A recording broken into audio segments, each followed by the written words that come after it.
Cash and what larger locations are actually is. That's why online back in. What's happening? Happy Monday to everybody, even those who aren't happy on Monday. Even to those who are not happy on Monday. Happy Monday. The aftermath of the loss to the Colts, terrible performance on every single level. Just an awful football performance. A lot happening. Jermaine Pratt was just released.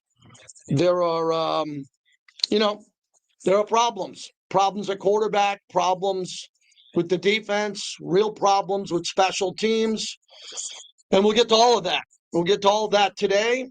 You know the rules, keep it professional, and you can stay with us as long as you like. That's it. I understand how everybody's feeling because I am on the front lines. Front lines, baby. Snow Raider, Pratt's been released. He's been released for obvious reasons. It wasn't working out. They made a decision. That's it. Move on. It's unfortunate. All right, let's get these tweets out here. Let's get this going. Social media should be interesting.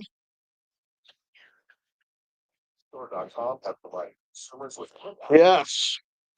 We got everything going here today. So that's it. Not happy. How could you be happy after that performance? If you're in it for the long haul, great. If you're not, great. I'm not here to tell you what to do with your life. I'm in it. Still wearing the colors, still doing the show, not canceling any interviews, still talking with everybody, still excited to have the job that I have. I got Thursday radio voice on Monday. Ooh. All right, let's.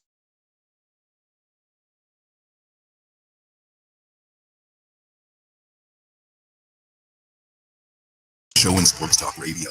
We are RNR 940 AM, Carroll, Las Vegas. It's the JT the Brick Show. You know, we're going to have a lot of positive energy. The guys that love to compete and play with passion are going to have a chance at a place. Your Silver and Black home to sound off for over 25 years. Man, I'm loving it, man.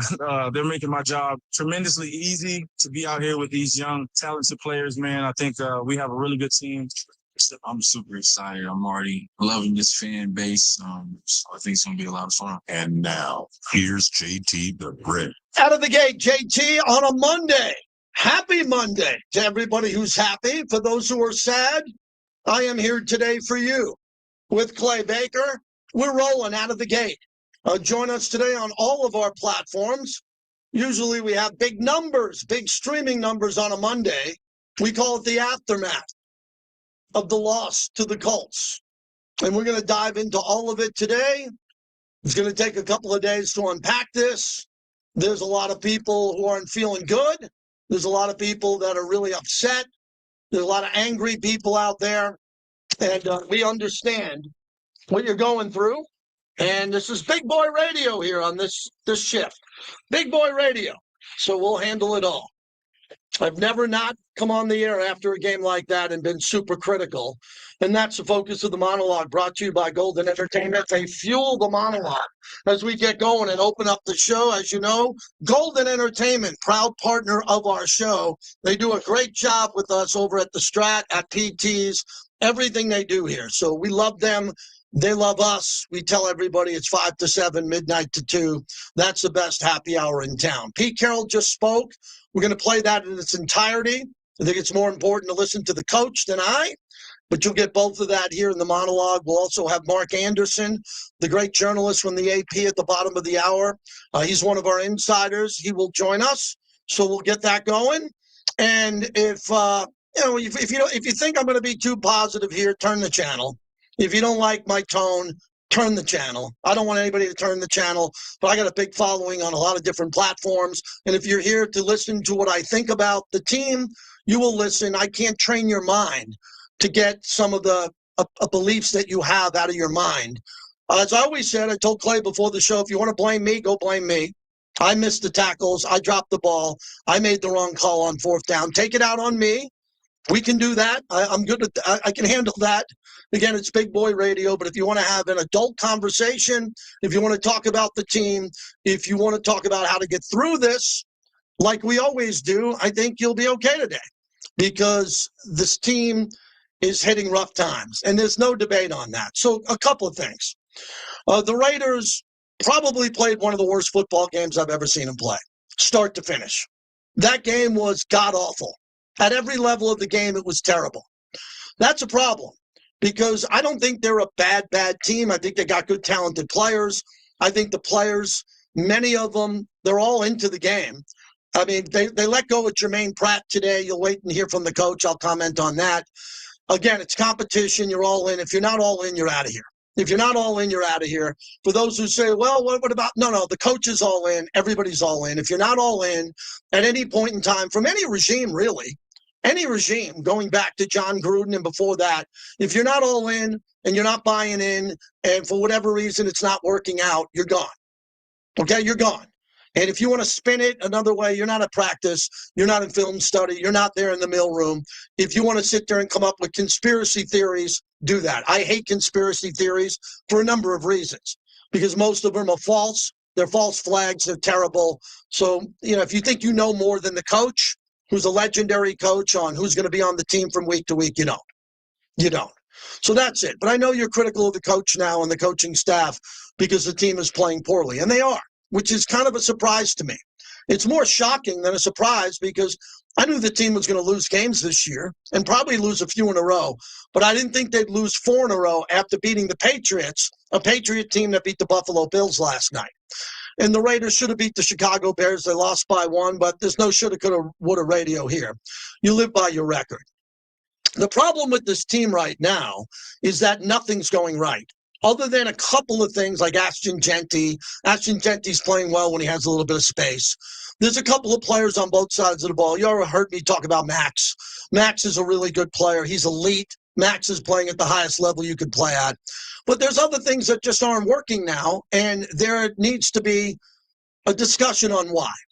So I'll lead the discussion, and then you can go from there. If you want to get through, you can do that right now if you want to get in, so you can be ahead of it when I go to the call, 702-365-9200. The problem is, as Pete Carroll said, what they're doing in preparation and competition isn't showing up at the game. That is a really deep, unbelievable comment because it's true. They're working on everything correctly, everything in the weight room, everything in practice and all of this. The competition thing is real. It's really competitive. You know that because that's all they talk about. It's competition. But it isn't moving on to the game. And you can say, why is that? You can say it's bad luck. It's this. It's Gino. There's a ton of reasons why you can back up. It's not moving from the practice facility, world headquarters, Intermountain Health Performance Center, and it's not moving to the game. That's what we're trying to figure out, and everybody seems to be stumped on it. People are stumped on it because they can't figure out why they're playing so badly. They were playing poorly. Now we've moved to the category that they're playing badly, and everybody's accountable for that. So I'm surprised by that because I think these coaches, several of them are really good coaches with a great history in the league and college football, all of that. Just Pete Carroll, Chip Kelly, Patrick Graham. You can dislike them today all you want, but you will not affect their legacy and their trophy room and their accomplishments. Their accomplishments will not be defined, kind of like I told you with Josh McDaniels, who didn't do a good job as a head coach, but you can't take away his legacy as a play caller, and you can't go into a safe and take his 6 Super Bowl rings. You can't do that. And you can't do that to Pete Carroll and others. You just can't do it. They have a legacy and they have a working track record of what they've done. But all coaches run into some bad times and some slumps, and we're seeing this now. NBA coaches and hockey coaches get fired every day. And they're really good coaches. And they've coached in the league and they end up getting new jobs because their fundamentals are really strong, but they lose games. I was telling Clay before the show started, in the NBA, you can go on a road trip and lose 6 out of 9. Sky's falling, you lose 6 out of 9, but you got 82 games. Look at my Yankees with Aaron Boone, right? They go up to Toronto. They don't even show up.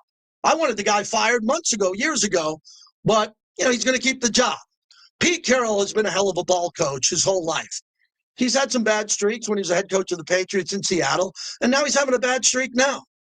And a lot of that has to do with the coaching mistakes that they're making, what's not transferring from the plane to the field. And everybody seems to be pretty accountable on it. I think everyone in Raider Nation doesn't think that anybody's hiding behind anything here. Everybody's going to the microphone. I just got off the TV set an hour ago with Eric Allen, and Eric Allen basically said, Eric Allen's one of the great, he's a modern day Hall of Famer. And he says that everybody's accountable, but it's got to get better.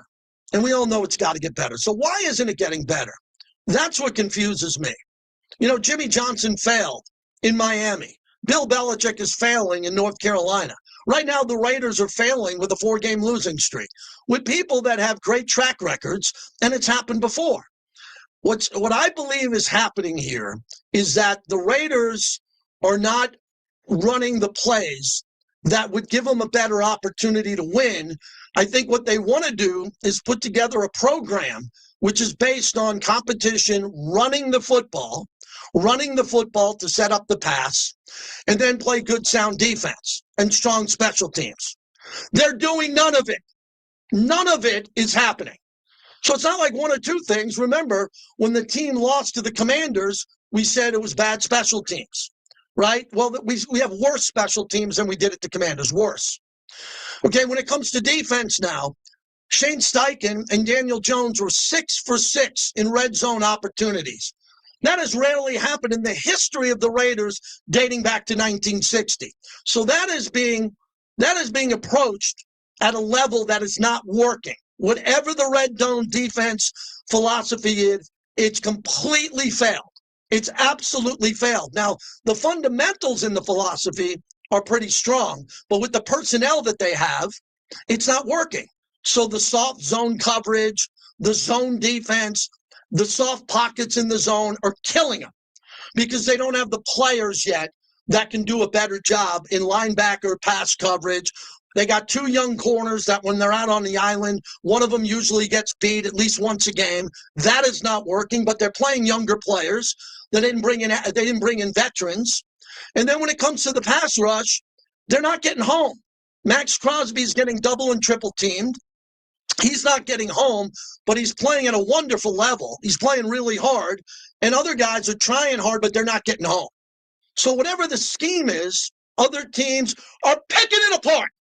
Whatever the scheme is on defense to come out and play, led by coaches who are very good with defensive schemes, Patrick Graham and Pete Carroll. Whatever the game plan is on defense, the other team is picking apart. They're just sitting down in zones. They're running over the middle of the field to open pockets. They're isolating the young corners and picking them apart. So none of it's working. I don't know what you do. I talked to Eric Allen about it in detail about playing man. Eric was explaining to me, when you have a young player like Caillou Blue Kelly, if you tell him to play man, he knows who his guy is. He'll play man. He might get beat, but he'll know. If you play him to play in a zone and try to funnel players to other players who might not be there or not, that's a problem. And if I know this and you know this and we're discussing it, the other team knows it. So that isn't working. So I think what they're going to have to do, Jermaine Pratt being gone, probably, for whatever reason that is, whoever they bring in and play, they got to get back to a more basic style of playing defense and trying to be secure in what their eyes see. A big problem right now with the Raiders are their eyes. Their eyes on defense are not seeing what they should supposed to see. And the eyes on offense are a disaster right now with Geno. Let's get to Geno for a second. I believe in Geno Smith because I know his track record. I know how many games he's won over the last 3 or 4 years. I know his completion percentage. I know what he does with his completion percentage and what he does when he wins game. All that's out now. All of it's gone. I cannot defend the play of Geno Smith, but I will defend his character, and I will defend his leadership, and I will defend him to the last breath I have, that Geno Smith's doing everything to try to get this right, and he's hurt that it's not working well. That's easy for me to do, as others are piling on. Easy to defend Geno. He's a great guy. He's the guy who wants to fix this, and he's doing everything he can. It's just not working. So I don't know what to tell you about that because I'm not used to Geno. I'm used to Geno throwing some interceptions. No problem with that. He's going to throw some. But now I think that there is a major issue of what Geno is seeing, and it's not working well with Chip. And I'm not saying it's Chip's fault either. Chip's calling the plays that they run in Henderson to air. They're running it to air. They're not running that defense against the Colts, and they're not running it against the Chiefs. They're running it against each other and the scout team. So the ball tends to get out on time and gets held perfectly because guys are wearing shorts and they're not in pads. So that works, but when it comes to the game, it doesn't work. And I think it's really complex now because I know Chip's fundamentals. We all do. All you got to do is Google Chip Kelly and his track record and fundamentals. He wants to run the ball heavy. He wants to set up the pass. Well, they haven't been able to run the ball heavy because the offensive line mostly doesn't open up holes because they don't have good enough players yet. John Spytek's going to fix that. Believe me, John Spytek's a sharp guy. This is a tryout for this offensive line. It's not going well. You wonder why it's competition, because that's the word of saying, hey, we don't have the guys yet. We believe in the guys we have now, but believe me, there'll be vast changes up front. And there might be big changes coming. Who knows? I mean, we're in an era now where the trade deadline in football is actually something. It wasn't something back in the day. You just had your team. Now you can talk about this. I don't talk about tanking ever. If you do, you're gone. Okay, we don't talk about tanking. I talk about the draft in the offseason. I don't talk about the draft in October. You might want to talk about the draft. Take it to your sports bar or take it to your favorite YouTuber. We're going to try to figure this thing out. And if they don't got the guys who can't figure it out, then there's going to be wholesale changes. That's it. But Pete Carroll's fundamentals that he's running, he ran with the Legion of Boom.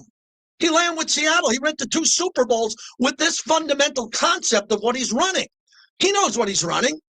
Now it's a problem with the execution of it. And then we get into a new chapter. This is where sports radio is really unique because you're going to lose games. Good teams lose games. The Chargers lost to the Giants and the Commanders. The Chargers are a pretty good team. Okay, the Titans beat Arizona, and Arizona was destroying them because people make mistakes. They make mistakes. The problem with the Raiders is their fundamentals are off. I think they're prepared well, but when they get to the game, they're not seeing things correctly. I think they're pressing. I think in the last game is the first time in a long time. I didn't like their fundamentals. I didn't think their physicality was there. I didn't think they traveled with their physicality, which to me was a surprise. Because they're all getting called to the mat, kind of. Like, look, guys, we got to win. We've lost 3 in a row. We can't lose 4 in a row. They open up the game. They get a 3 and out. They defer, so they're going to get the ball in the third quarter. They get a stop on a 3 and out. Then they go on a long drive and settle for 3, which is another story because they don't have any plays yet in the red zone because the plays aren't working. And the running game is so obvious that every team is begging the Raiders to run the ball in the red zone, and they are, and they're giving up plays. I'd like them to get in the red zone and throw 4 to the end zone. But wait, JT, Gino's interception. You're right. It's a risk-reward thing. I'd rather throw it in the end zone. Q Myers was a guest of ours today on Roundtable. You know, he said, JT, I hear you in my ear. You get in the red zone, take a shot in the end zone. We don't do that. I don't know why. It might be a confidence thing. But do I think it's going to get worked out? Not so much where I did a couple of weeks ago, not because I don't have faith in the coaching staff. I have tremendous faith in the coaching staff. The problem is the personnel now. Colt Miller being gone is a big deal because the offensive line is not elite. It's not very good. They can play well from time to time, but Colt Miller is their best player on the offensive line. The best player on the team is either Max Crosby or Brock Bowers. So let's go with Brock for a second. Brock was down, he couldn't play, and Michael Mayer couldn't play. So then you take out the 12 personnel, and even though the backups are decent, it's not Brock Bowers. Even when Brock Bowers is healthy, he's not getting the amount of targets that I believe he should get. I mean, I'm no Albert Einstein, man. I got a 4th grade vocabulary, but I'd go to Brock Bowers almost every play. I would, but other people don't, and because we got Ashton Genty. It's a good problem to have. We have Ashton Genty and Brock Bowers. One isn't healthy. Brock Bowers, it's kind of hurting the team, but we wish him well, and he'll come back when he's ready to go. So the fundamental philosophy of this going forward is simply this. You're either with the team or you're not inside the building. I think that the core and everybody here are pretty much on board. You know, we heard Devin White after the game in the scrum in the locker room say, I'm going to be looking at the film. I didn't play well enough. We're together as a team, and I think that is the case. And I think Pete Carroll has a tremendous track record of keeping a team on the same page. He's great at that. He's not good at that. He's elite. So I believe in Pete Carroll, even though he's struggling. Pete Carroll's a coach in the NFL, is losing right now 4 in a row. He's not used to it. This has happened twice before in his career. Once with the Jets when he was 0-5, and once in Seattle where he was 1-4. He's not used to this, but Pete's the type of guy, because of everything that he's seen in his career, can oversee trying to put this back on the track. But it's easy to say put it back on the track if you can't execute during the game. So before we get to Pete Carroll and your phone calls, it comes down to this. This is a really difficult time. In the Raider Nation, fans are really upset for a number of reasons about the losing. I'm with you. It's really hard to lose this many games in a row after losing 10 games in a row last year. 10. And we lived through that. But the core of what they're trying to do and the principles of the people that have their eyeballs on this, including Tom Brady and Patrick Graham and Pete Carroll and a lot of other coaches, they have the strength and conviction to make sure that they can at least give the effort to fix it. I don't know if they're going to fix it. I tell you every year when the season starts, I don't predict wins and losses. I didn't predict the playoffs this year. I didn't think they'd be a playoff team, not because I wasn't hoping for it. I just didn't think they had the personnel yet. But to my mistake, I thought they were one more draft class and free agency to being a perennial playoff team that can compete for Super Bowls. That doesn't look that sharp for me right now, but that could change. So when it comes to Geno, and everybody's asking me, man, I'm getting blown up on social media, man. I'm getting blown up. And people asking me, what do I think of Geno? It's very easy what I think of Geno. I like him a lot. He is the franchise quarterback. He was not brought in here to compete with Aiden O'Connell, everybody. He wasn't brought in here to compete with Kenny Pickett. He's brought in to be the guy. And he's not playing like the guy. And I like Geno a lot, and it's a shame that he isn't embracing that. He is embracing this, but he's not playing well because he really wants to be the face of the Raiders, and he wants to lead this team to a Super Bowl. You know that. You will not argue anyone on it. If you argue that, you're a knucklehead. If you're saying that Geno doesn't want this, then you don't know Geno. I don't know him well, but I know him enough to know he really is going through a tough time, and he wants this thing to work. And he's going to fix it. He's going to try to fix it. But I don't know if he can. I don't know if the offense is too complex for him, if the defenses are reading into his tendencies, and they just own that now. They own the other side of the football, the other team that gets paid to win. They're just all over Geno right now, and Geno can't help himself. He's trying, but like one of the interceptions he threw yesterday in the flat was one of the worst interceptions I've ever seen a Raider quarterback throw. He threw it into double coverage for a pick six, but the runner went out of bounds. And I said, wait, you cannot throw that pass. There's two people right there. You threw it to him.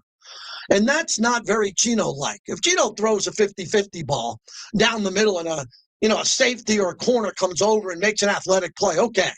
But some of the decisions that Geno is making are very out of character. Very out of character. So I think you give Geno 2 more weeks.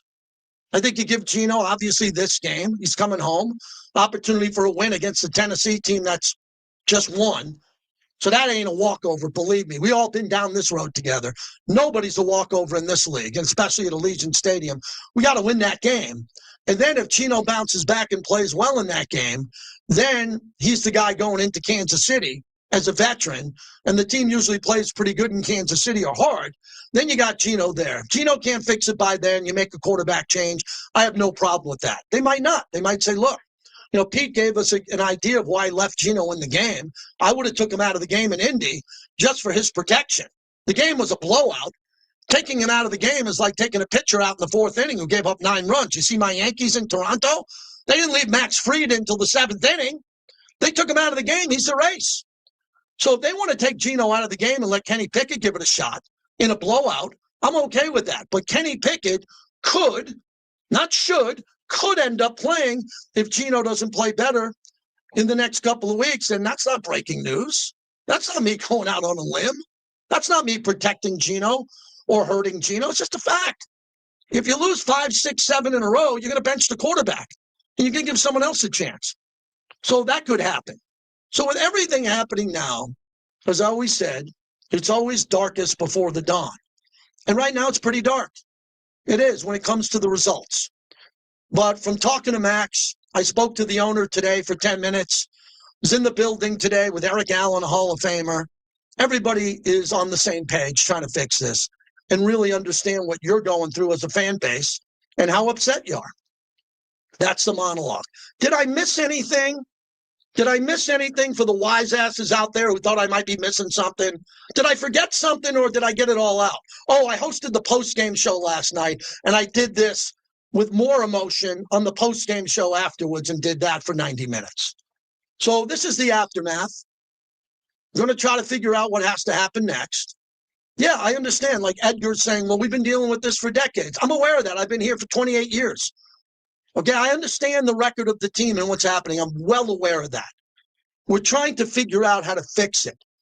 And the way that they're fixing it was the hiring of Pete Carroll's new staff, and his style of coaching that's supposed to work. And it's grounded in very strong fundamentals that have worked long before Las Vegas. So it's easy for me to get behind the coach. I get behind all the coaches because I'm not the fire the coach guy. I'm not until it gets to the point where it just doesn't work and the voice isn't heard. And I can tell you that's not the case. Pete Carroll's voice is loud in that building and highly respected. So that's what we're doing today. You can take it one of two ways. You could throw kerosene on the fire, and a lot of Raider fans seem to do that, mostly on social media. You can be positive about what could happen going into the next game, which I don't expect. I don't expect at all. Or, you could sit here and have a logical sports conversation with me about sports. What has to happen here? What are you seeing that I don't see? Because I saw Gino in this last game miss a lot of open guys who were open. He just missed them. And with that happening, that's a problem. I didn't see that problem coming. I cannot believe that Gino isn't running more on purpose. I cannot believe that Gino isn't running RPOs, putting his head down and running over safeties on purpose just to get the crowd going and get himself going. I can't believe that Gino's fading back and not being ordered to sprint right fast out of the pocket, move the pocket on a sprint, and just throw a drag route to someone coming across the middle of the field. Where is that? I don't know. Setting Gino in the pocket to fade back with this offensive line is not working. So you got to do something with Gino. You got to get him moving more because Gino's eyes are not right now. Gino's eyes are off. He knows it. He's aware of that. He's got to fix it. And I'm not talking LASIK eye surgery. I'm talking you got to move the pocket and give Gino some different throws. And you notice I didn't say easier throws? I'm not saying easier throws. I'm just saying you might have to put more pressure on Gino. It might be that Gino has this come-to-God moment with Chip and Pete and go, hey, man, here's the deal. You got a couple more games to figure this out. We're going to unleash you. Unleash you against Tennessee. You're going to open up with an RPO. You're going to fake it to Ashton, and you're going to cut up the middle of the field for 13 yards. You're going to spike the ball down and get the crowd going. You got to do something to get this thing moving. You got to do something, Gino, and we're behind you. We're behind you to do this. Some fans aren't. I get that. I'll deal with that. But like Gino's got to kind of come out of this thing. And I think Gino wants to come out of this thing badly. So does Max. So does everybody. But we got what we got. And as I always said with my career with the Raiders, I am on the front line to make this thing great in the little opportunity I have to do it. On the radio, the pregame, interviewing the coach to try to get it going again. Because I'm optimistic about life and the organization getting it right. And now they're not getting it right, and they're going to have to come out of it. And come out of it right. And I don't know what has to happen this week. I'm not saying I'm not out of answers or solutions. I just gave you a whole bunch. When Brock comes back, kind of isolate him in the red zone. Have Gino move outside the pocket. Do something unique with the personnel, right? Maybe put a veteran corner in over a cornerback who hasn't played much in the league and is getting burned every week. Do a lot of different things. And then we'll see what happens. Put in some of the younger linebackers if you need to. Figure it out. And I think they're going to get through that. That's the monologue brought to you by Modelo, proud partner of our show. Modelo Friday, maybe Modelo Monday, Tuesday, Wednesday. Clay and I went to Paul McCartney on Saturday night. That was a lot of fun. College football is upside down. Penn State lost. I'm cranky Yankee. My Yankees, they're done. But I hope they're not done. I hope they can win. Dodgers, Phillies. Man, we got a lot going on. So when we come back, Mark Anderson will join us, plus your phone calls. Sam Munson will join us at the top of the hour. He's our national NFL interview that we have every Monday. And then we'll hear from you. And you can get in the chat, which, you know, in the chat, they call me the Bricktator. It's not a democracy, it's a brickocracy. And I have a lot to say on Mark Sanchez. And the breaking news over the weekend in Indianapolis on Mark Sanchez getting stabbed and eventually getting arrested for his behavior, all coming up.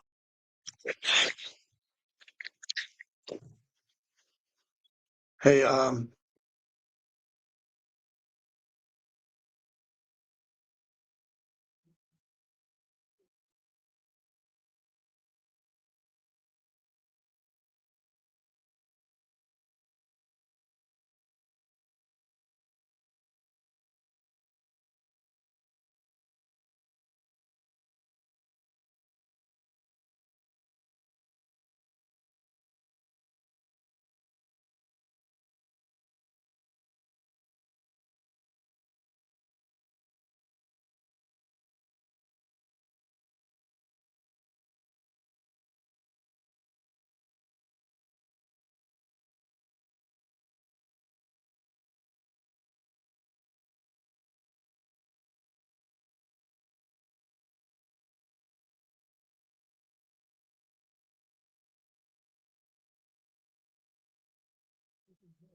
yeah, that's what's crazy.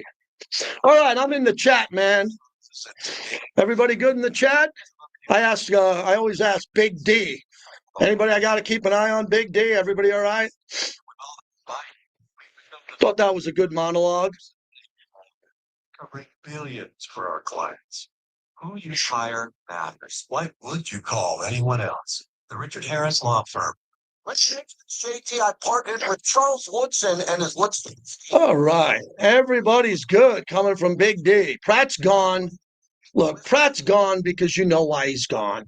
Stop with multiple coaches. Bull crap. If you're not in, you're not in. You can be a 4-year-old and figure that out. I don't know anything about Pratt. Zero. I'm not in the building inside the meeting rooms. If they thought he was worth letting go and not traveling with the team, he's worth letting go and he didn't travel with the team. You know, again, that's conspiracy theory crap. Well, why is Pratt gone? You can't figure that out? Really? Can't figure that one out? Why is Christian Wilkins out? Can't figure that one out? Okay? Yeah, look, when guys aren't all in, they're out. That's it. Oh, do you have Mark's number? Naples moved to call right into the city. Yeah, I think I do. Okay. Yep. Chris Buescher, Smith International Delight Ford Mustang, racing Sunday, October 12th at the Las Vegas Motor Speedway. Race day, come on out to the Smith store Friday, October 10th, 1 to 5 p.m. at 9710 Sky Canyon Park Drive, Las Vegas. We're having an exciting event. Well, I could play with JD Victoria, man. Sample great products from our brand sponsors. Well, I'm fine, thanks. Is this a good time for a couple minutes? See you soon. Okay, cool. Yeah, we come back in 90 seconds. Yeah. At the Smiths at Sky Canyon Drive. Why was Pratt let go? What do you think, Red Hulk?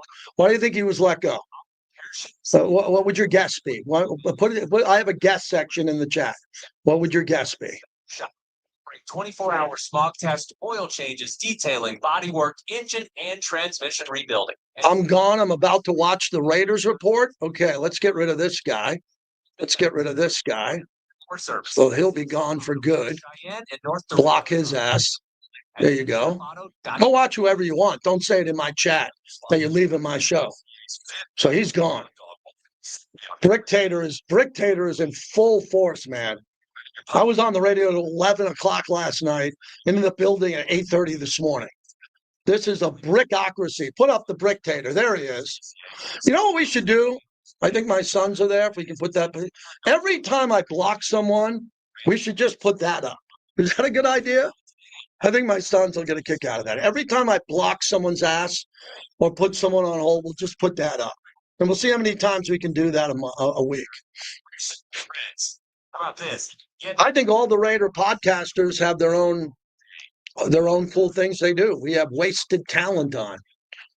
Q's got a big podcast. We work with him every day. But, give me a break. Chris in West Oak. Chris in West Oakland. Gambler. Welcome back to the JT the Brick Show. Brought to you by the Blackpool.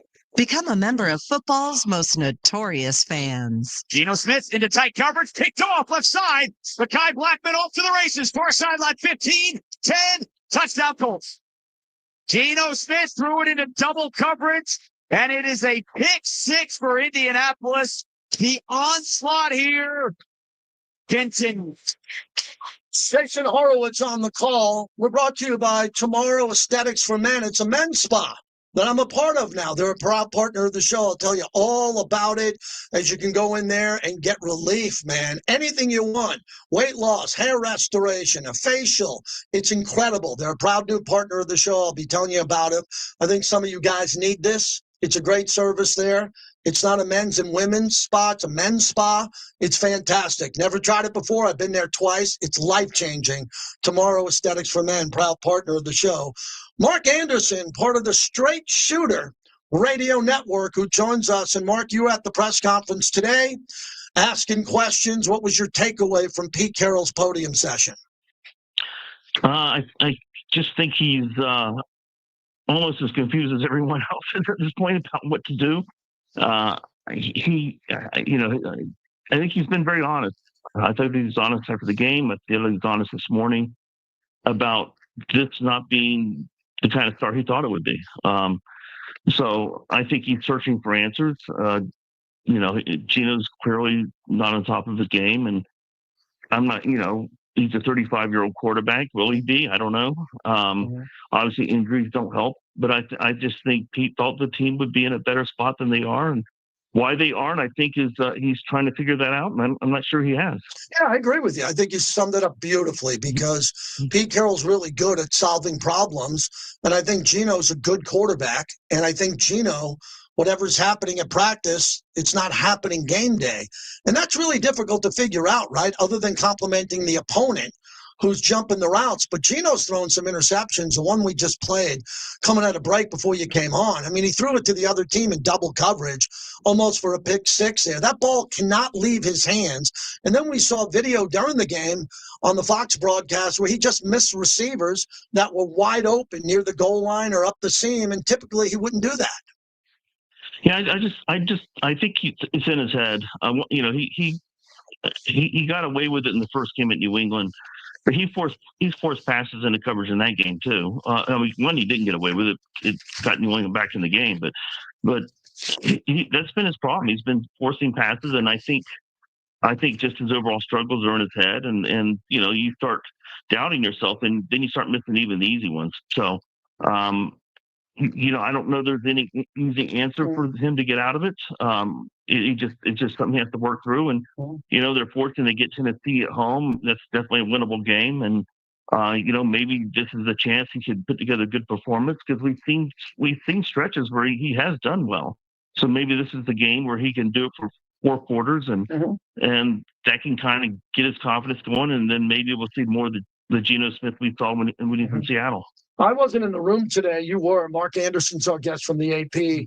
Do you sense that Geno's going to get to the bye week to try to fix this, or do you think Geno has a full runway? It's a tough question to ask you, but you're a straight shooter. You've been covering the league for a long time. How much more time do you give Geno to kind of work himself through this? I think Pete Carroll is going to give him every chance he can. Yeah. He's the one who brought him here. He's largely staking his reputation on that move. And so if you bench Geno, then it's Pete Carroll basically saying he messed up. I also think there's a personal history there that Pete cares very deeply about. Yeah. He has a lot of affection for Geno Smith, and it works both ways. So I think from that standpoint as well, he's going to give him every chance to try to succeed. And if it comes to a point, I get the feeling Geno Smith will get to the bye week. I can see once you get to the bye week, if it's just still not happening, then you have a chance to go to Kenny Pickett and you go get 2 weeks of practice. And I can see that happening, but I just think he really doesn't want to get to that point. Yeah, we're talking to Mark Anderson, man. This is great. This is why we have you on. Your commentary, your writing is really good because you see the big picture here on the relationship with Pete and Gino and all of that. I think another big problem, Mark, since we talked to you a couple of weeks ago, with the injuries. Michael Mayer, Brock Bowers, now Colt Miller, and now Jermaine Pratt. Let's get to Jermaine Pratt and the elephant in the room. You know, if you're not all in, if you're not competition, Pete, if you're not all in, or if there could be an issue there, you're going to be out. I don't think it's the end of the world, but what was your read on his answer to that? Well, he's not going to go into details of what happened behind the scenes, and he shouldn't. I mean, that's a private matter, other than the Raiders' decision not to take him on the trip and then to release him. Yes. So I like, if there is a problem, I like the fact he handled it pretty quickly and definitively. You don't want, and I don't know that Jermaine Pratt was unhappy, but if he was, then you don't need that in the locker room. You need guys who are going to buy in, and so if that's the problem, then he did the right thing getting him out of here. So, it may come to light what was said or what happened that causes, but either way, Pete Carroll knew it was time to move on, and that's what they got to do. All right, are there any other things you see? The concern I had coming out of training camp in the preseason was playing Porter and Caillou Kelly at the same time just because of their lack of experience. And I figured they'd get beat here and there. But it seems like the corners are getting beat once a game, at least dramatically, on what seems to be just bad blown coverage or something in this concept of the zone. Do you think a move to a more man-to-man style of play instead of the zone that they're running might help these young corners that are out on an island from time to time? It could. I mean, I think they have to look at everything at this point. It's a lot to ask. I mean, Caillou Kelly really hasn't played much until he got here. And then Porter, this is still a fairly new position to Porter, who played wide receiver until his junior or senior year at Iowa State. Mm-hmm. So, it's a lot to ask them to go in there and perform. And I just think the cornerback was a concern going in, as you mentioned, going into the season.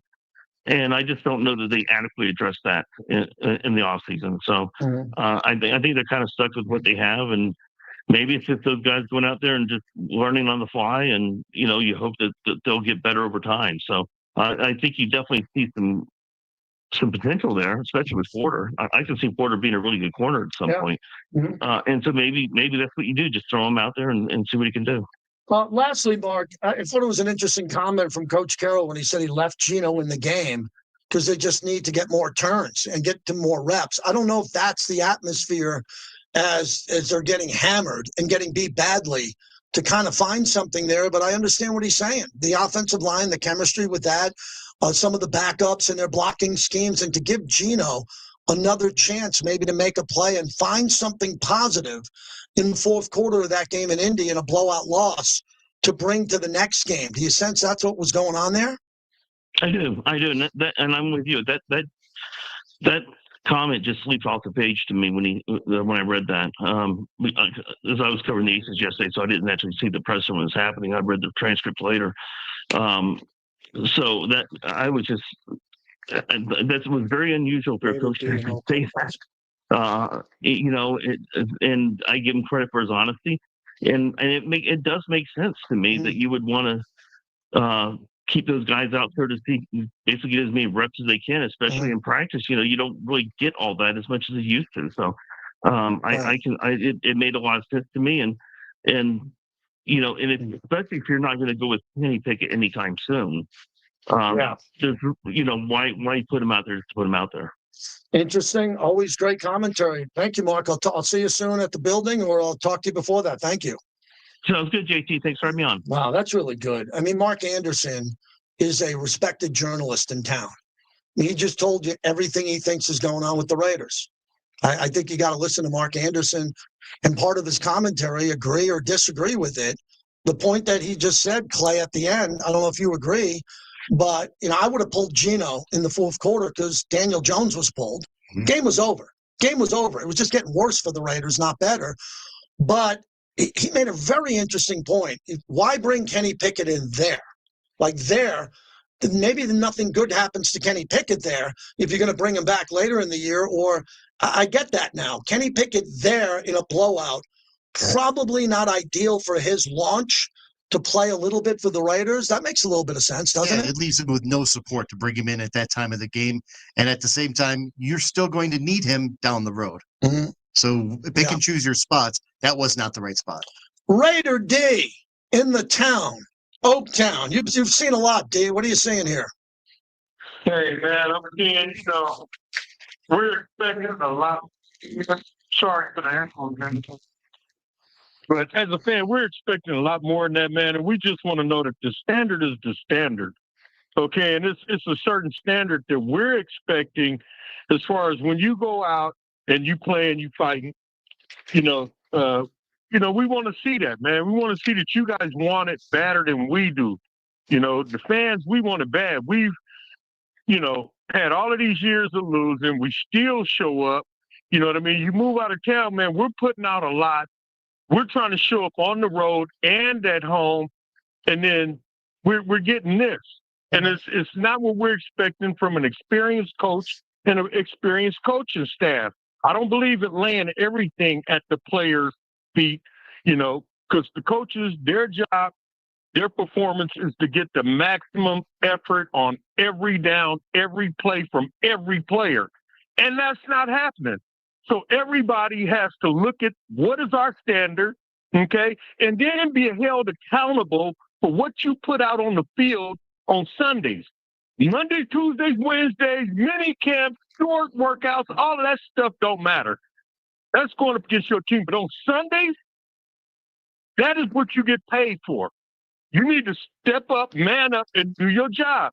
We have a bunch of players that have a lack of pride that aren't chasing greatness. If you're doing that, you're doing everything in your power, not just on Sundays, not just Monday, Tuesdays, Wednesdays, but in the off season and when you're away from the facility to get your work tool ready to perform on Sunday.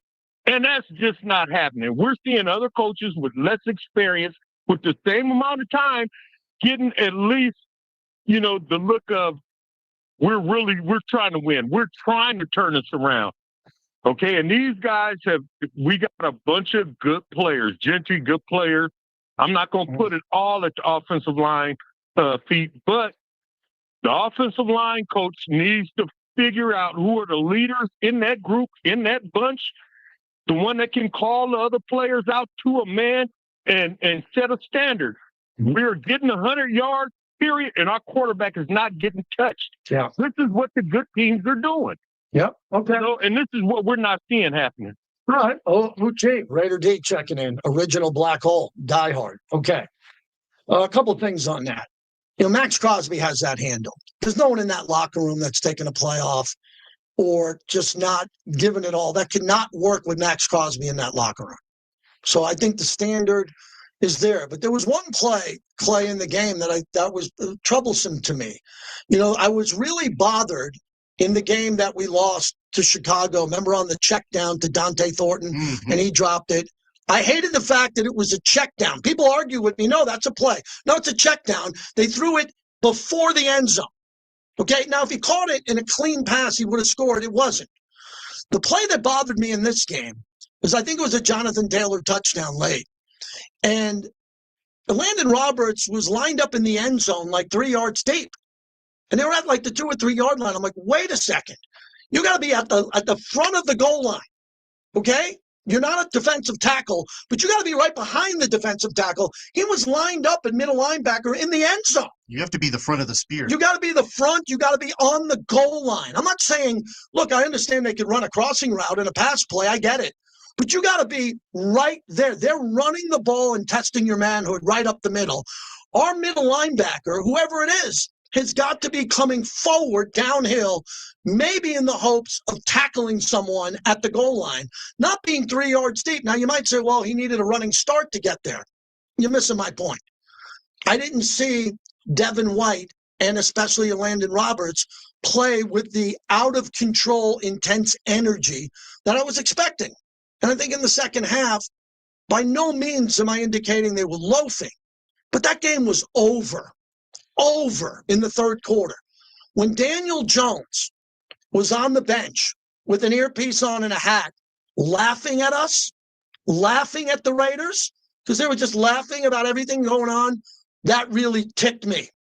Because of Raider Nation, number one, and number two, Daniel Jones was a bum in his career in New York. I give him praise for being a good athlete. I watched all those games. He was terrible, and he was doing what Geno's doing now.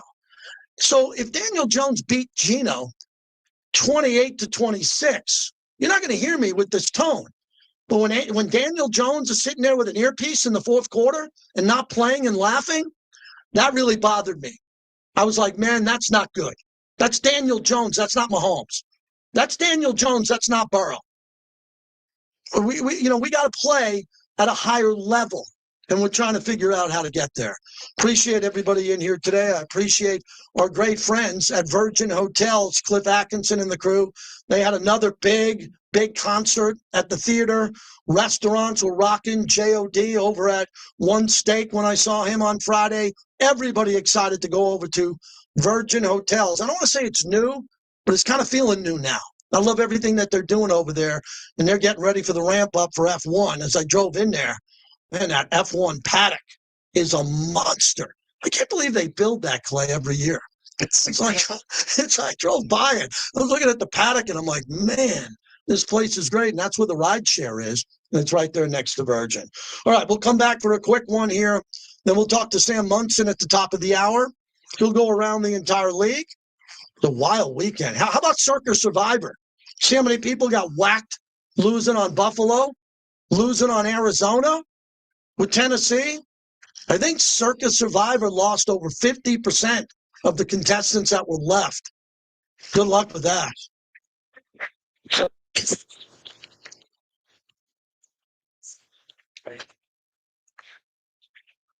Take a load off. Take a load off. What's happening, everybody? All right. We up to date on the chat here? Maybe I got instead of taking a Chris in West Oakland call. Oh, yeah. Rush. So everybody who said Rush is coming back, that's big to me. I've seen 54 Rush shows. Rush coming out of a semi-retirement is massive to me. They have a female drummer who's supposedly great. She plays with Jeff Beck, which I'm cool with there. So, yeah, I'll be definitely going to see Rush. No doubt I will be at Rush. Matter of fact, if one of the listeners want to take me to Rush in a different city, I'll go. I'll do that with you. You know, the big thing about Rush coming back is musicians need to play music live. And if they don't play music live, it takes away from their life. It takes away from their life where it takes a little bit of their life away from them. So, yeah, Neil Peart will never come back. He passed away, the greatest drummer of my lifetime. But you got to go out there. Clay, what did McCartney open with? Do you remember? You have the set list? Help. Yeah, Help by the Beatles. He played a lot of cool Beatles songs.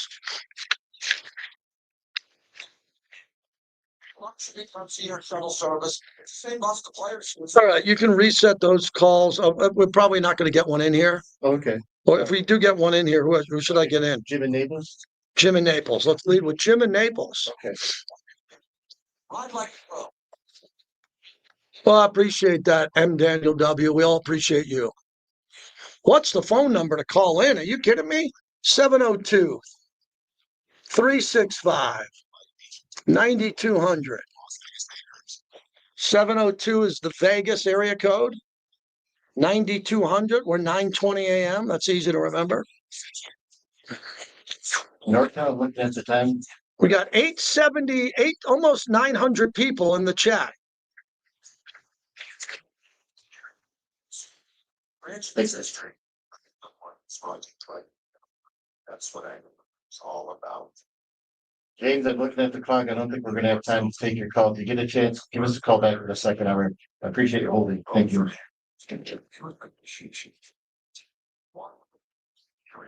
The other, but freshest ingredients. And singing brings a smart race. Muscle cars, double doubles, are all American classics. Both are gone in seconds.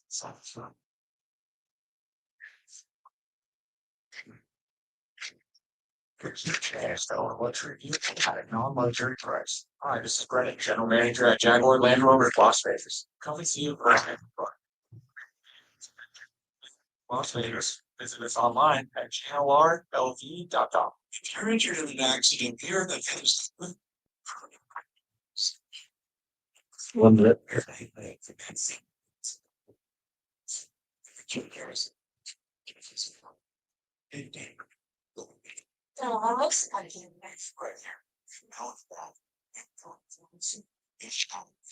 you're injured in an accident, you are represented. Carroll's law firm. 44. Plumbers, HVAC techs, contractors, and TI wires. McFadden Nickel Industrial Hardware and tools, parts, and supplies to power your next project. Open early in Stockton and Tennessee. Stop by South Decatur near Russell. McFadden Nickel Industrial Hardware. Fast, easy, and 14 pros. Saying today that you get the data bonus points count and you can earn up to a $250 bonus spend by replacing your first qualifying major. The data mobile sports app allows you to bet on the go for any item.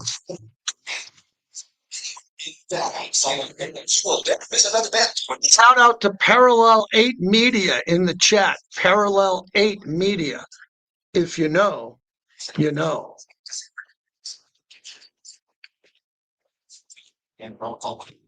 We're back to the JT the Brick Show. You find it at Castle Verde Law Group. If you get injured in an accident, call 702-222-9999. Dante Ford has got to do it. You can see the disgust on Gino's face. No, he put a nice ball out there. Pressure off the edge. Pocket 12 punt. It's right to 10. It's still on the ground, and the Colts punt's on top of it at the 8-yard line. Last week, it was the field goal that was blocked, and A.J. Cole is limping, and he's helped to walk back to the huddle. Oh, man, Shangu Alubi came like a heat-seeking missile off the edge, and he got the foot, the ball, and the Colts are set up first and goal. Jason Horowitz on the call. Special teams have been really bad. That's it. They've been really bad. Special teams has been really, really bad when it should be one of the strengths of the team with two of the best weapons in football. Problem is the Raiders haven't been able to block on special teams and tackle great. So, again, I'm not going to say clean it up anymore. That's the coach's decision, the head coach, on what he does with special teams going forward, more so than the special teams coach. This is a Pete Carroll decision on how he goes forward with special teams, and I'm sure we're going to find out here at some point. Jim in Naples, Florida, thanks for joining us. That's where I'll be spending bye week, in beautiful Naples, visiting my mom and dad. Hello, Jim. Well, JT, I hope to see you down here. It's beautiful, and enjoy the show. Love your enthusiasm. And when I get the chance to call in, I love to give my little take on some of these things. The big thing, obviously, good management needs to anticipate problems, not react to them. And I think that's what we're seeing a little bit here. They're reacting to problems. Now, Pete Carroll came in and he had some really good concepts. One of them was competition. Mm-hmm. Everything was a competition. In fact, we had JPJ, who's probably the best lineman on the team next to Wilson. But, I mean, the guy's a good player. He got thrown out of his spot at center. He had to earn his job at guard. And that's how it should be. You should have to earn this. But with Gino, it seems like he might have a slight blind spot for his guy because, Gino doesn't come here with this track record of like Aaron Rodgers, Super Bowls, Joe Montana, late in his career, he goes to the Chiefs. I mean, he comes with a year that he had a pretty good year, 1 year. And he threw 15 picks last year. Hold on, Jim. I want to hear the rest of it. Wait a second. Gino signed a 2-year, $75 million deal. Now, if you didn't call me the day that he got 2 years, $75 million, which includes up to 85.5, then you don't bench a guy making $75 million after 5 games. It's a money issue with the poor play. I think he could get out of the poor play and be better, and obviously isn't worth what he's getting paid at this moment. But Gardner Minshew made $15 million. If you wanted to bench Gardner Minshew making $15 million, I'm good with it. This guy's making $75 million. JT is always excellent point, and we are in a bit of a pickle. But I will tell you this, the facts of the facts, he doesn't have a big history of great play. He's had one good year, 2022. And like I said, he's not just bad. This is Right. bad. Yeah. Start off the year 9 picks. You got to do something. And I kind of agree with you. Maybe you loosen the reins a little bit, a couple more, but you can't go on too much longer because unless they're prepared to throw away the season. Yeah, thanks for the call. Appreciate it. Thanks for the call. I'll be in touch before I head out to Florida. 2025 base salary, $24 million, and his total compensation for the season is approximately $40 million. Remember Brock Purdy getting $53 million, other guys making $50. Geno could have got around the same in Seattle. They thought he was a $40+ million guy. So do I. With everybody getting paid in this league, what they're getting paid, yeah, Geno's paid fairly. He's playing poorly. Put that on a T-shirt. Geno's getting paid fairly. He's playing poorly. And that's what we're trying to figure out.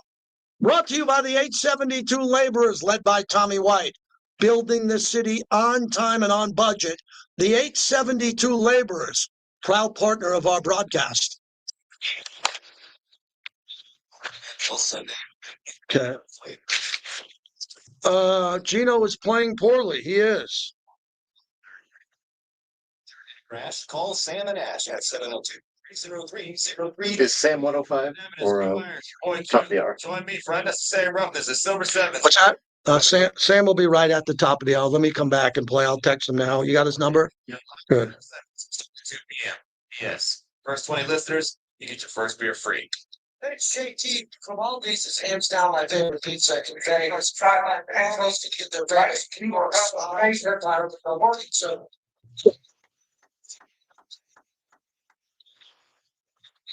.com. County Parks and Recreation presents the 31st Annual Age of Chivalry Renaissance Festival, October 10th through the 12th at Sunset Park. Experience 3 exciting days of jousting, steel tournaments, tasting, shopping, live music. All right, everybody. I'll take about a minute hydration break, which Big D encourages me to do. Geddy Lee had an amazing baseball collection. Yeah, he does. I wish my sons listened to Rush the way I do. I wish my sons who are in the chat would get into Rush like their dad. Don't think Rush. It's upset. I think it's easy. Yeah. Constipation or IBS-C, Linzess could help you get ahead of it. Linzess linaclotide is a prescription medicine that treats IBS-C in adults. It's not a laxative. It's a once-daily pill that helps you get ahead of symptoms. It's proven to help you have more frequent and complete bowel movements and helps relieve overall abdominal symptoms, belly pain, discomfort, and bloating. These symptoms were studied in combination, not individually. Do not give Linzess to children less than 2. It may harm them. Do not take Linzess if you have a bowel blockage. Get immediate help if you develop unusual or severe stomach pain, especially with bloody or black stools. The most common side effect is diarrhea, sometimes severe. If it's severe, stop taking Linzess and call your doctor right away. Other side effects include gas, stomach area pain, and swelling. Talk to your doctor and say yes to Linzess. Learn more at linzess.com or call 1-800-LINZSS. Modelo is an official cerveza of the Las Vegas Raiders and the JT the Brick Show. Modelo Especial is a model Mexican lager. Everyone knows that hard work deserves a fitting reward. A Pilsner-style lager with a crisp, clean taste. I'm Chris Busher, driving the number 17 Smith International Delight Ford Mustang, racing Sunday, October 12th at the Las Vegas Motor Speedway. Before race day, That one was nice yesterday. I owe $3 for drinks. I always settle up when I'm at 20. Yeah. Settle up when I'm at 20. Hey, I'll settle up. we're gonna have to dim the lights if you give me the power bill. That's $3. All right, everybody. We'll keep it here for 20 minutes or so. We got 9:28 here with Twitter and that combination.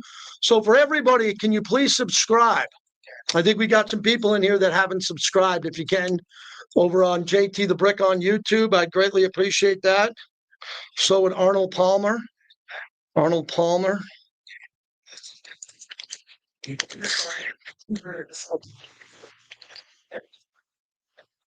All right. Thanks, Clay. Get me back and Come back in 30. And I'll call Sam during your open.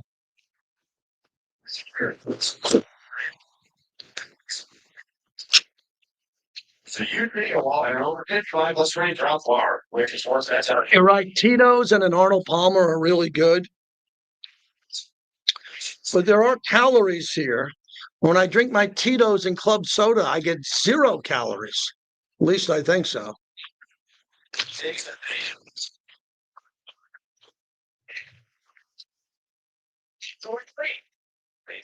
Has that. KB Raiders content. This is Raider Nation Radio 920 PM, part of the Las Vegas Sports Network, KRLB Las Vegas. It's the JD the Brick Show.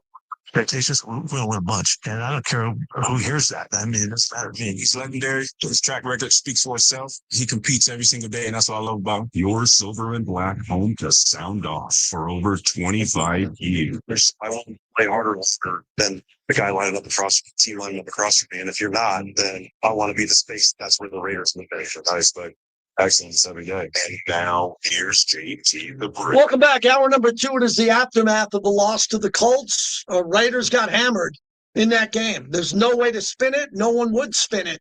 Just a poorly played game. Geno Smith had another bad game. Raiders defense didn't play well. They gave up 6 for 6 in Colts red zone offensive scores. That's unacceptable. The Raiders didn't score a touchdown in a football game. That's unacceptable. So Raiders getting heat today on the flagship station, and that's what happens when you don't win and you're not competitive in a game.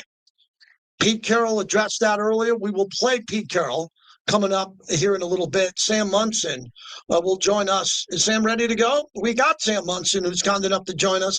Every week we talk to him. Sam, I want to start with Denver at Philadelphia. What did you see on tape in that fourth quarter? Because Nick Sirianni's not used to a team coming back, even with a great coach like Sean Payton. Yeah, really, I think it was what we've seen from the Eagles all the way through this season. They've gone through stretches in every game where their offense has just stalled out and it's stopped working. And, either it was the first half or it's been the second half, but this has happened most of their games this season where the offense has hit a stretch where it just hasn't had any kind of success moving the ball. I think you can definitely question some of the play calling. Why didn't they run the ball more given that they were ahead for so much of that game? But really, they just ran into a team for the first time that actually capitalized on that and was able to take advantage of the fact that they stopped scoring, execute the comeback themselves.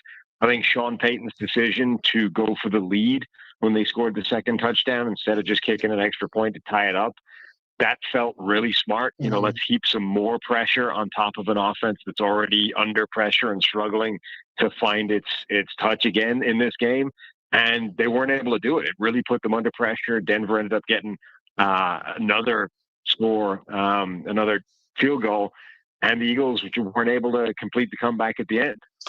Similar to the Bills, what'd you see with the Bills? That's Sunday night in the whiteout. Everything supposed to be a little bit easier for them. And the performance of Drake May, just the toughness of him. It's not like he put up 40 to 50 points here, but what'd you see with the Bills and the night that they had, especially with the offense not scoring more than 20 points?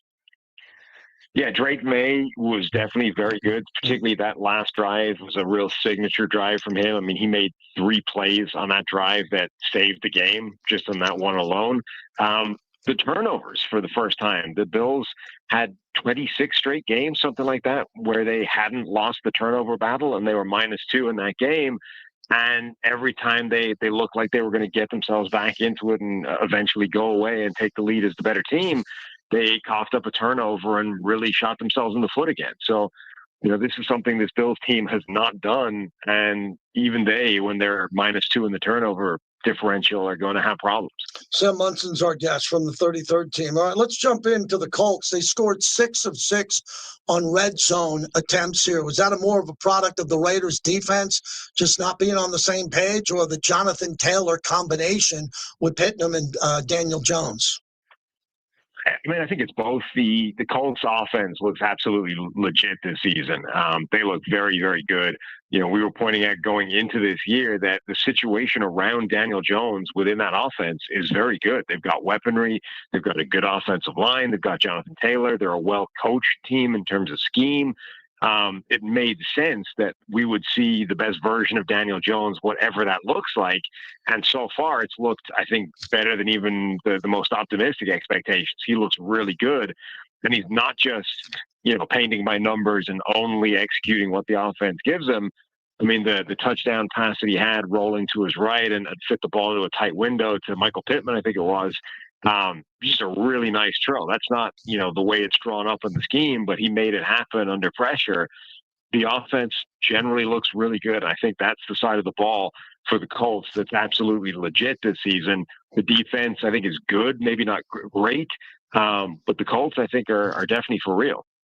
Sam Munson's our guest from the Check the Mic podcast with Steve. You were talking about the Cowboys have dealt with as many offensive line injuries as any team, and they're the one team that hasn't missed a beat whatsoever. That seems like great credit to Jerry Jones, personnel-wise, what they're able to do with the next man up. What are you seeing with the Dallas Cowboys? Yeah, I don't think it's necessarily a personnel thing because I don't think the guys they have in there are really playing that well in the offensive line. I think they're just finding ways around it from a scheme and a Dak Prescott point of view. But it really is the one team, usually in the NFL at the moment, if you have to go into the bench particularly far when it comes to offensive line, it's game over. I mean, we've seen that with the Vikings this season. The Chargers have hit that level of depth. Several teams have had to go deep into the offensive line bench, and it was almost immediately just a complete catastrophe on the offensive line. That Dallas offensive line is in rough shape from a personnel standpoint. And yet Dak Prescott is out there having, one of his better seasons. Even without CeeDee Lamb, they're able to push the ball down the field, get it to multiple receivers, and they're running the ball well with Javonte Williams. So I think it's a really impressive job that the entire offense is doing, kind of papering over the cracks on that offensive line.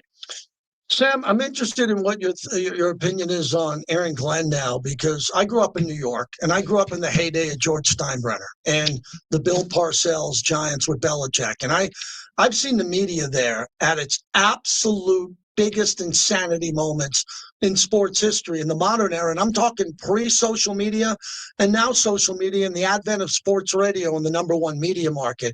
This guy's saying everything right. But there's a couple of guys on radio and a couple of people in print. The Wolves are at the door already. And everything he said when he took the job, the way he treated Aaron Rodgers in that no-show interview with him, I don't know how much time he has. I think he's the right guy at the right place. But that's a different market to be a head coach. What are you seeing with him, with this team and their performance? Yeah, and I expected them to be better this year, and even in most games this season, it kind of starts off okay, and you think they're gonna be feisty and they're gonna be tough to beat, and then when something goes wrong in the game, it all just sort of melts away, and they kind of collapse, and that's what it was this week. Early in that game, it looked like it was going to be a back and forth, and they were going to match what they were being given, and then all of a sudden the ball gets punched out. It's a turnover. And it was never close again from that point on. And I think that's the thing that's really concerning from Aaron Glenn's point of view is that's the kind of toughness, that's the kind of mental fortitude that he has to figure out a way of summoning quickly. That's what the Lions have been so good at under Dan Campbell. They have this mental resilience that is really difficult to shake now. And that didn't happen overnight, but that's a difficult thing to try and craft as a head coach, and that's the task that he's got, whilst, as you say, the New York media market is going to be breathing down his neck while he's unsuccessful doing it. Jonathan Gannon in Arizona, there was some chatter going on the sidelines on that fumble. And I thought, and we talked about this in the preseason, I called the preseason Raider game in Arizona. Everybody I talked to in the press box were like, this team's good. This Arizona team's sneaky good. They're going to really kind of put it together there. Losing to Tennessee at home, that is a deal breaker if you're playing for a wild card, which it looks like they are. I don't think they're good enough to win that division over the Niners and the Rams. That looked intense, and that was a blown game. What are the problems going forward with the Cardinals? Yeah, and the manner they lost the game is what makes that so difficult to stomach. I mean, 3 completely ridiculous plays had to go against them for them to find a way of losing that game. You have DeMarcado dropping the ball before the end zone, just inexcusably dumb as a player. I do not understand how players are still doing this, given how many times we've seen it be a problem now. I do think it's worth pointing out, at least, I'm very surprised they took that touchdown away from him. I honestly think he broke the plane with the ball before he threw it away. So I was pretty shocked that he lost it. But given how dumb it is a thing to do, I mean, he deserves to lose the touchdown. The ridiculous play where it was an interception and then fumble and then bounce into the end zone, Titans recover. And then another turnover where, the ball was snapped early on the Cardinals and it hits Kyler in the side of the head and a Titans player recovers it. I mean, those are 3 massive swing, win percentage, high leverage plays. They all went against Arizona, any one of which they win the game if that doesn't happen. And the DeMarcado one in particular, I mean, the game is done if he scores that touchdown and they let it stand. So a complete blown opportunity from Arizona, just absolute self-sabotage. Sam, as we wrap this up, the Chargers are going to charger. Ever since I met you and started talking with you, I know how good they can be. I get the coach and the quarterback and Derwin James, but it's always a Charger hiccup, no matter who the coach is and what they're doing. How could that possibly happen, their offensive performance? I know the Commanders pretty well. I think their defense and Dan Quinn is fundamentally really strong. But what you see on tape with the Chargers, that's a major step back for them and their playoff hopes. It is, yeah. And look, you can point to individual plays, like they had an interception at a key moment that might have swung that game. They lost to Marion Hampton in the game as well. That's a big blow. But I think they're a real team where the offensive line has reached that point where it's basically a non-starter. If you include Rashawn Slater, their left tackle, as player number one at that spot, they're down to third string players at three separate spots along the offensive line. And that's just, it's just not functional in today's NFL. Like we see that in preseason when teams have to go to the second or the third string units on the offensive line, immediately the whole offense just ceases to function. And I think you're seeing a lot of that with the Chargers. And obviously Justin Herbert and some of the other players that they've got are kind of good enough to make the most of it anyway. But eventually, like when you're facing another proper high-level NFL team, they can beat up on that too much. Last one, does it look like the Ravens are done and they have the injuries to back it up? I'm expecting a run for them at some point, a really big push. But now with the personnel problems they have in the schedule, I don't see it happening now. And I didn't think that 2 or 3 weeks ago. Am I wrong? I don't think they're quite done, just because that division is sort of a mess, right? The Browns are not very good. The Bengals have fallen apart, and the Steelers are not amazing. So if the Steelers had won every single game, if they were looking like a true contender, then I think you could bury the Ravens and say the season is over for them already. But without them doing that, I think there's still a small chance. But I think they're in deep trouble. Like they're in life support mode. So many players are hurt. A lot of them are not coming back, tomorrow. They're going to be without some of these guys for a while. And even when everybody was healthy at the start of the season, their defense was playing terrible football. So, yeah, I think they're in real trouble, but their schedule does get a lot easier, and they're not out of it yet in that division. If they had to go the wild card route, I think they would probably be buried already, but they could still win that division. The Check the Mic podcast is a must download. I download it. You should too. We talk to Sam Munson every week. Greatly appreciated. Talk to you next Monday, Sam. Thanks. Anytime. Take it easy. Sam Munson, at Sam Munson, MONSON, NFL. So very interesting. Now, Clay, do you mind if I decompress for a second? My shows are all like, I never get a chance to breathe. It's like interview, call. So we both went to McCartney. I had a great time, man. Wow. So you really enjoyed it? My expectations were like, I didn't know, because you're 82. I'm not sure what we're going to get. But he gave everything and more, exactly like how a master would. Like a guy that's been around, knows how to bring it up, bring it down. But the fact that he went around, played every instrument, played up until the encore, there was almost 28 to 30 songs he had got to by then. A full 3-hour performance, no intermission. 82 years old. 82 years old. And I had a come to God moment when I left with my wife, because I had to get home, get to sleep, and do the Raider pregame show pretty early. And I said to my wife, I go, I'm so happy we went, because imagine not seeing that guy do that. And he sounded outstanding. I mean, look, is he as good as he was at 30? I don't know, but his voice wasn't a problem. And you're right, he played every instrument. Blackbird, the acoustic set, the George Harrison covers, well, not covers, that's his bandmate, but everything he did. And I thought the set list was fabulous. It was great. And it was also, there wasn't like this major enhancement on his voice. There wasn't the auto-tune. It was just as he was. And if there was breaks in the sound or whatever, it's fine, because he's 82. The fact that he was up there and constantly in motion really brought it home that this guy loves the roar of the crowd and loves and gets a lot out of that, but he still has so much left in his vitality and his ability to perform. I've never seen anyone at that age kick it off like that. And I got to share this story with everybody. I said it on the pregame show if you missed it yesterday. So when my wife and I came in, we came through the front entrance through the torch, and we're walking to our seats. and my wife notices that everybody was walking with a cup, to get a soft drink or whatever it was. It was an Eric Allen cup. Oh, Did you notice that? Yeah, my son got popcorn in an Eric Allen popcorn thing, and I still have it. Right. So that's what I was getting to. You jumped it, which is good. Yeah. No, so I'm sitting down in my seat, and it was a little bit of an older crowd, wink, wink. It's an older crowd. Yeah. And all of a sudden, everybody around me is eating popcorn. And I'm looking around at everybody's popcorn, and it's Eric Allen, Hall of Fame. So I told them that, and we were cracking up because Eric told me, which I wasn't aware of, when he was going to the Hall of Fame, the Raiders in Allegiant Stadium said that his name and likeness would appear on these cups, but he just thought it would be for football games.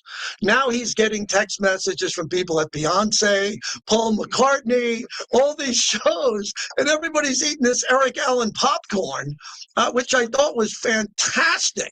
And Eric and I were born 12 hours apart, same year, during the Beatle invasion, right? 65. And I'm sitting there and I'm tying it in with my wife. We're listening to all these Beatles songs. I got the Eric Allen popcorn next to me. I'm thinking about the mid-'60s, and I'm just like, this is so wild. But I'm happy you brought your son. I think that was probably a game changer for him, right? Yeah, and he loves the Beatles. He's 14, and I always told him, Good look, for one you. of these days we'll see a Beatle, and it just worked out perfectly for him. And he gave me this huge hug in the middle of Let It Oh, my Be, God. and he was like, "Thank you." I'm like, "That's my boy." Well, I would say this too. That's a great story, very emotional. The gold standard, I've seen pretty much all the big rock concerts at Allegiant. The first one was Garth Brooks Country, but I saw, the Stone, everything I've seen there. The standard now is Let It Be by the Beatles. Let It Be by McCartney, excuse me, was so epic. I was totally transfixed with all the lights. And as everybody in the crowd was singing Let It Be, it was just beautiful, man. And we don't have that unless that stadium is built in this city. Right. You can't do that at T-Mobile. You can't do that at the Thomas and Mack. You cannot do what they did at Allegiant Stadium. That was beautiful. That's why that stadium was built. That's why it was so important to have the Raiders come here and have that stadium, that state-of-the-art stadium where you could actually go and have that kind of experience and then more to come, because this town's got a lot of smart people that can build events for that place. And that just gave you a good idea of what could be done on a random Saturday in the middle of the year. Well, as my clock's going off in my head, go back to sports. I just wanted to share that with you because I know you had a great time. My wife and I really enjoyed it. It was a beautiful night. On one of those nights where I was even second guessing myself. I got to get up early. Should I go? Oh, stop it. It's Paul McCartney, man. It was great. All right, here's what we got left. We got your phone calls because it's been a quiet day on the phones. I think because we had a couple of guests. If you want to get through now on the aftermath of the loss, you can say anything you want as long as it's respectful. No profanity, no fire the coach, no fire the coach stuff, because we're not. I'm totally behind Coach Carroll. You can be upset with the coaching staff, and that's fair. And then we'll get to Pete Carroll a little bit of his press conference because I didn't hear it. I heard just a snippet of it. I want to hear what Coach Carroll had to say. I have my interview with him tomorrow. And that interview will be brought to you by the DeCastroverde Law Group. If you get into an accident or injured, Alex and Orlando DeCastroverde, they got you. They have your back. Brothers Win. TheBrothersWin.com. They're that good. 702-222-9999 is their phone number. If you get into an accident, put it in your phone. God forbid you need them. They will help you. They're our trusted partner on Raider Nation Radio. We always knew that Geno Smith was going to be. All right, I'm going to keep it here to the bottom of the hour. A couple more calls, and then we'll blow out of here. Messy Jesse Raider. Gotta love the winning culture Pete and Geno has brought to Vegas. Hey, Jesse, are you just being a wise ass to take a shot that Pete Carroll doesn't have a culture? So you're doubting his culture? Or are you just doubting the fact that they lost a couple of games? I mean, that's a cheap shot at the coach. That's an absolute cheap shot at the coach, mocking the winning culture of Pete Carroll. Like, you know what that means. That's the type of stuff that I think is terrible. But you have the right to say it. Check.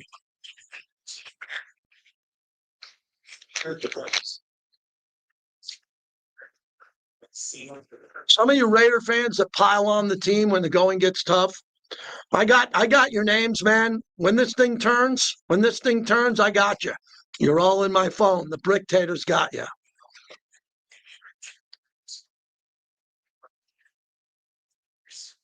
Richard Harris, lock. For 44. Hey, JT, come on. We're on in the country. Thank you.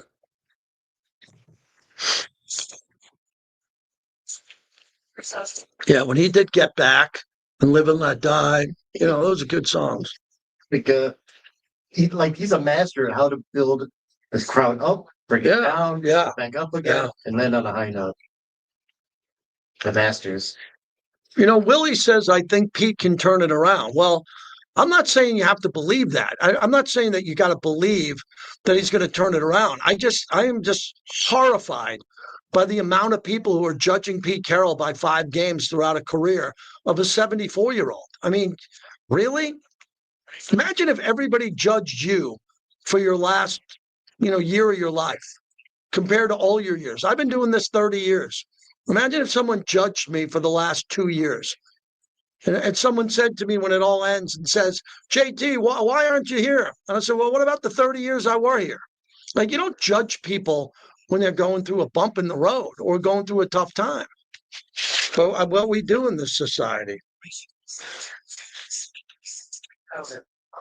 Great baker. So Cole will lend you, I'll lend you. I have a lot of money. Credit restoration, notary, and much more. Call for pre-home evaluation 736-3000. All right. I will need the Sam Munson for tonight, please. Yeah, I was going to Thank you. Right? Please do. All right. You need the mark? Nope. Okay. Good job. Truck you. Hey, truck you. You don't have to listen. Got some baseball tonight. Dodgers and Phillies. If Phillies don't win tonight, they're done. They're done. If Dodgers are not going to lose 3 in a row, especially 2 in LA, that's a fact. B.com. Well, you think people lose their edge? How do you know? How do you know, Harmon? How do you know that Pete Carroll lost his edge? Another despicable comment. He lost his edge. How the hell do you know if a guy who's in that building 18 hours a day lost his edge? See, that's the stuff I don't put up with.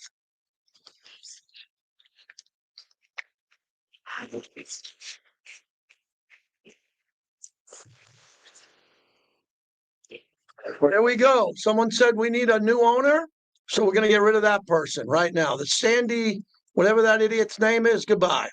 Boom. Done. You need a new owner? You're gone.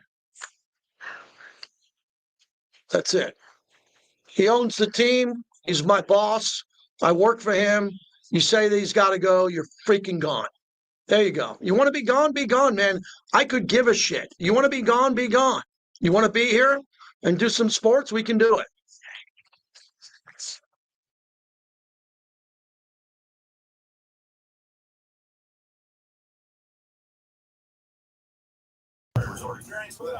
It's not a lot of use for that. Are you still with me? Welcome Okay, we're back. to the JT Show. Don't worry about my old ticker, Paul. It's doing fine. #1 beater in the U.S. Takes the snap, straight drop off his back foot, wheel route to Jesse, caught it at the 30, spins out of a tackle, and he somersault to the 43. Yeah, a 30-yard strike on a delivery down the near sideline. Ashton Genty out of the backfield beat his man, and that's a heck of a first play. A shotgun snap. Gino rolls right, now looking left, pressure, and he's sacked. Back at the 14, it's Tyquan Lewis. The veteran out of Ohio State came over the right side of the offensive line and dropped him for 11. Yeah, that's Jason Horowitz on the call. When we play highlights, we'd like to tag him with Remy 1738, Sip Like Sports Royalty. Remy Martin 1738 is the official cognac of this show, specifically made for the American palate. It's smoother, lighter, finished with the same way bourbons finish. It's great with a Manhattan. My wife just had one the other day with an espresso martini. She asked for Remy Martin 1738, and she said it never tasted better. Remy Martin, Sip Like Sports Royalty. So Pete Carroll coming up momentarily. Let's hear from a couple of you guys out there, as they say in Goodfellas. You guys. In Jersey, home of the Sopranos. Joe in South Jersey. What do you say, Joe? Hey, JT, another terrible loss yesterday. Sitting home watching that game for 3 hours. I mean, right now the whole thing looks to me like a total rebuild. I mean, we would suffer in the three major areas: defense, offense, and special teams. We're a load of players away from regrouping here, JT. This is not just like a 2 or 3 player fix. I mean, if we lose to Tennessee this weekend, is it too far out for me to say the Raiders should trade Max Crosby for some draft choices? I mean, yeah, I'm not a trade Max guy at all. Max is my untouchable. He really is. Ashton Genty's brand new. He's untouchable. Brock's untouchable to me. I mean, crazy things happen in sports, but I'll meet you halfway. I think that when they play that way, when they play that poorly, it looks more like a rebuild than it does a reload. And I was led to believe, like you, that this was going to be, Pete said it to me and everybody else. He's going to win a lot of games. He believes that. He believes he's got the right core of guys to kind of do that here. But it's questionable now because a lot of the players that they brought in are playing poorly. They're not playing well. I'm being kind by saying they're playing poorly. And if they can prove that they can stay here by playing better, then I think, and I was talking to someone the other day about the amount of money that they have going forward. I mean, they got a lot of money. They only got 31 players under contract for next year and $106 million in cap space. So if you got these core guys, and Geno could be fixed, because this quarterback draft, I was talking to my son, he's in that business. This is not a great quarterback draft coming out. It's not. This is not the great quarterback draft. So when you look at all of this, you got to say to yourself, who's going to stay on the team and how you're going to rebuild it quickly. But I agree with you. They don't look like a team reloading. They look like a team that's thinking about rebuilding with the poor play. right, and this is supposed to be the easy part of our schedule, the first, 5 or 6 games. If we lose to Tennessee, we could very well be 1-5. I mean, I'm looking at the schedule for the next 12 weeks. I only see maybe 1 or 2 more wins. I think maybe we could beat Jacksonville somehow, and we could probably squeeze past the Giants. I mean, then you're looking at a 3-14 season. That will probably beat somebody somewhere else along the line. So maybe you go 4-13 again. I mean, that's a terrible year for all these, long-suffering Raider fans, and it's starting to build up, TJ. It's getting to be very frustrating. Well, thank you. I'm not TJ, I'm JT, but thanks for the call. I understand the suffering and what you're going through. I understand it, again, but this wasn't the plan. Don't act like they're doing this on purpose. A lot of Raider fans keep quoting me.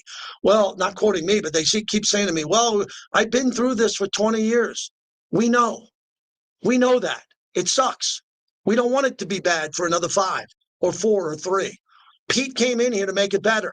Pete's trying. He's busting his ass with this team to make it better. The effort is there.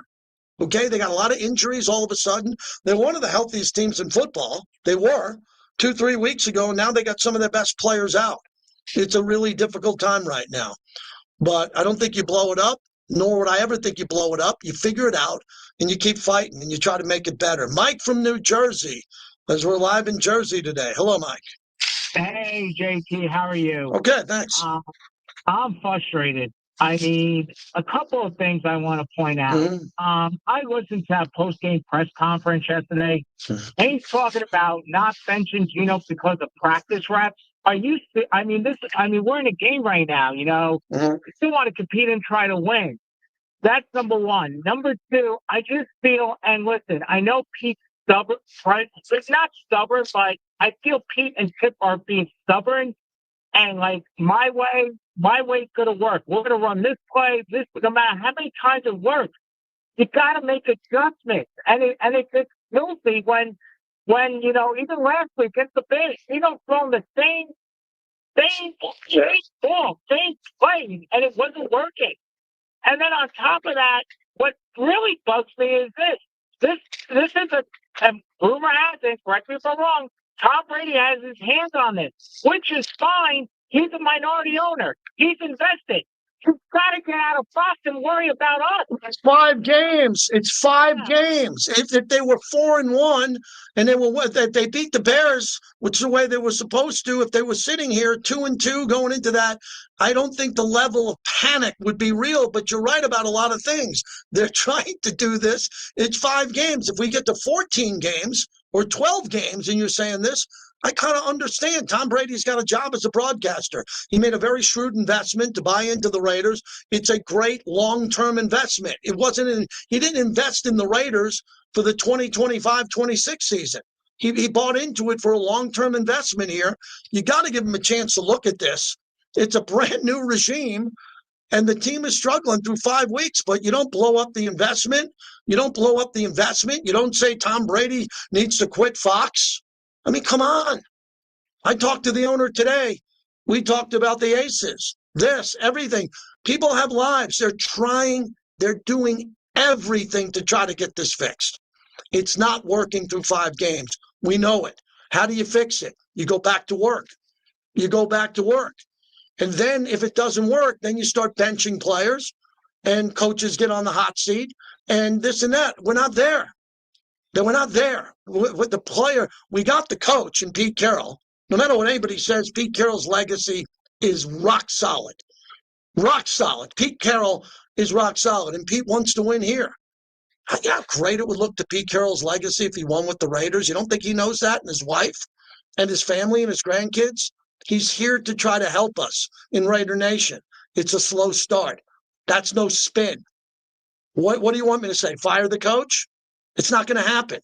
So get over it and deal with what we're dealing with. We're trying to figure this out, and the coaches are telling us. That brings us to Pete Carroll. He spoke to the media earlier today. Pete, is this longer process you thought it might be? Yeah, it's much longer than I expected it to be. Yeah. It depends on how you put it together and how it comes together, and I feel like there's no doubt that it's going to, and we just got to get it right and get away from the big plays that are causing huge impacts in games, and